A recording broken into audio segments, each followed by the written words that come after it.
निजमाय बोली मराठी. अरे पहा,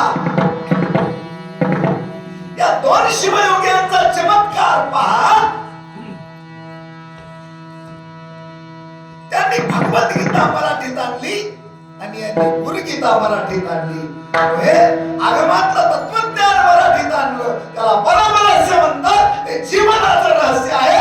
ते रहस्य गुण चैतन्याची ओळख करून देणार आहे आणि निर्गुण परमात्म्याला सगुणात आपल्या पुढे उभं करणार तत्वज्ञान शिवयोगी संत शिरोमणी मानवत माऊलींनी मराठीत सांगितलं.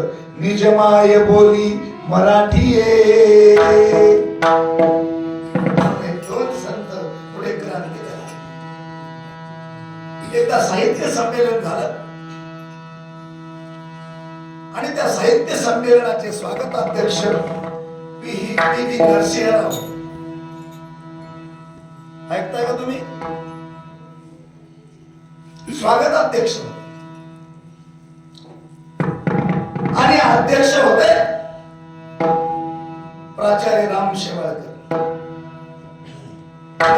नरसिंहराव बोलता बोलता बोलून गेले.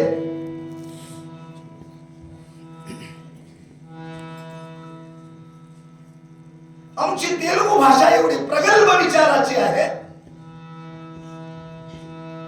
की आमच्या तेलुगू भाषेने मराठीतले ग्रंथ तेलुगू मध्ये केले. त्याला प्राध्यापक प्राचार्य राम शेवाळकरांनी उत्तर दिलं, मराठी भाषा जेवढी प्रगल्भ आहे, जगातल्या सगळ्या भाषेने त्या भाषेचा आदर्श घ्यावा. सगळ्या भाषेची जननी मराठी भाषा आहे आणि मराठी भाषेची क्रांती झाली ती जगातल्या कुठल्याच भाषेत झाली नाही. गीतेवरचा टीका ग्रंथ मराठीत लिहिला गेला म्हणून तुम्हाला मराठी भाषेचं भाषांतर तेलुगू लिपीत करावं लागलं. शिवाय